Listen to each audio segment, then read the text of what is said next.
up for JangBi. No upgrades so far at this point, though. High Templar now also ready, so we're going to have some storms. Just going to let those stand there, build some storms. Also has an Arbiter Tribunal ready, so we're going to see Arbiters from him fairly soon. It's going to be very important overall, the engagements here. 1-2 upgrades meal now from NaDa, so he has a highly superior army that do a lot more damage than JangBi's own troops do, who has no upgrades up to this point. So JangBi's going to have to use his High Templar to their fullest ability, because NaDa is not that large an army, but he has upgrades, he has tanks that can siege, he has plenty of vultures that are planning plenty of mines, just getting his own position now, getting his 6 o'clock ready. And both players so far just in equal position, not really a lot of stuff happening. There has been some light harassments, but no huge engagements as of yet. And I think the way this is setting itself up to be is probably just going to be one huge engagement at one location, most likely at this part of the middle, near NaDa's base, and whoever wins that battle will most likely take the match, because the way I see it is that there's going to be one battle, and one player is going to lose most of their army, if not all of their army. JangBi apparently just waiting for the Arbiters, doing some sort of harassment, getting some Zealots killed, and almost losing his shuttle. Not quite sure if he dropped a Reaver or not. Didn't see that. And just hasn't done any sort of harassment himself. Goliath's now also out, so he's going to be ready for those Arbiters. And JangBi apparently just waiting for those Arbiters before he thinks of dropping in. He has some High Templar, I believe, along his army. He has plenty of Dragoons, plenty of Zealots with speed. It has no weapons as of yet. No weapons upgrades, as of yet. And he might also be waiting for that before he thinks of anything. He has some shuttles flying around, I assume with Reavers inside.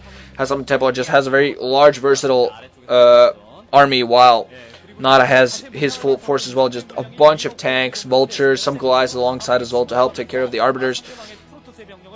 You can see overall how he manages to do. Some Marines there going to catch some of these forces running in. NaDa using those Marines to spot his own force, now moving his tanks a little bit backward, trying to get them in decent position to siege them up and start his engagement. First Arbiter now is out, and JangBi apparently moving a little bit north, trying to reposition. NaDa, I'm not quite sure how he's going to position his own troops. It now has his own science vessel out, so I believe he should have AMP ready pretty soon. That's going to come in handy. Goliath no shooting out.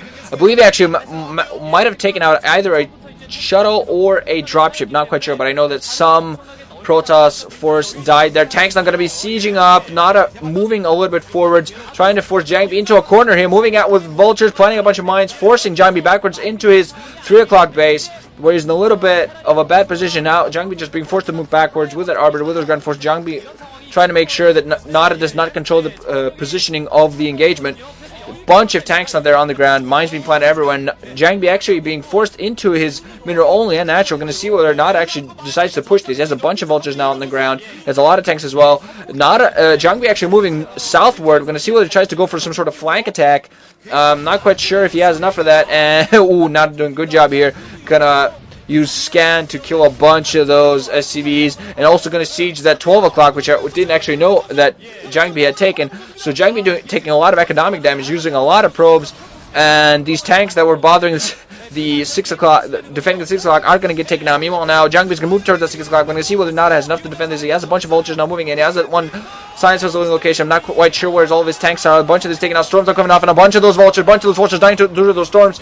And NaDa now has moved southwards with all of his tanks, moving out a huge amount of tanks. They're going to force JangBi backwards completely. Has such a massive amount of tanks with 2-2 upgrades. And JangBi, despite killing a bunch of SCV, a bunch of vultures, and trying to do some sort of economic damage, not going to be able to do anything. I think at this point, NaDa has way too large an army. He's now taken down the turrets at both the mineral only of JangBi's as well as the 12 o'clock. He's done some sort of damage. Tanks 2-3 upgraded at this point, and it's insane. EMP, I believe, went off on some of those Arbiters. And the science vessel stays alive. There is a stasis on a couple of vultures and I believe one tank, but that's not very good stasis there. And now, again, NaDa moving northward with a bunch of vultures with a few tanks to support.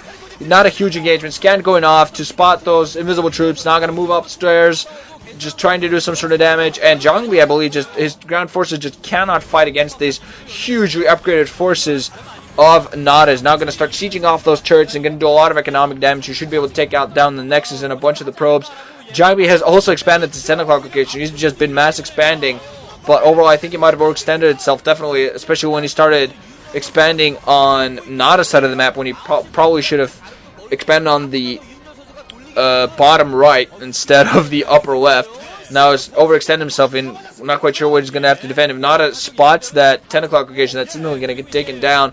So not another EMP going off an Arbiter. Good EMP there. And JangBi trying to defend. And overall just getting a bunch of his forces killed. There are a bunch of tanks, a bunch of Goliaths. Overall, I'm not quite sure what JangBi can do at this point. He's actually been holding off economically very well. But now going to lose his entire 12 o'clock.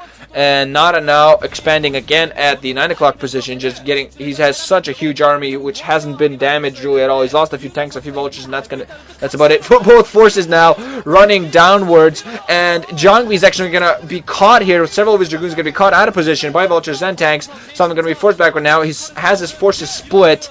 And now he's in danger. He's going to try to reestablish his forces here, keeping some of his dragoons back. Managed to take out the science vessel, but overall sacrificing some of his dragoons. Trying to move his forces together now, but not in such a good position. Storms going off in a bunch of the tanks. There's very good storms by JangBi, but overall I think at this point is not going to be enough. More storms going off. Beautiful storms by JangBi, but overall these storms are not going to save him in this match. He's lost far too many forces.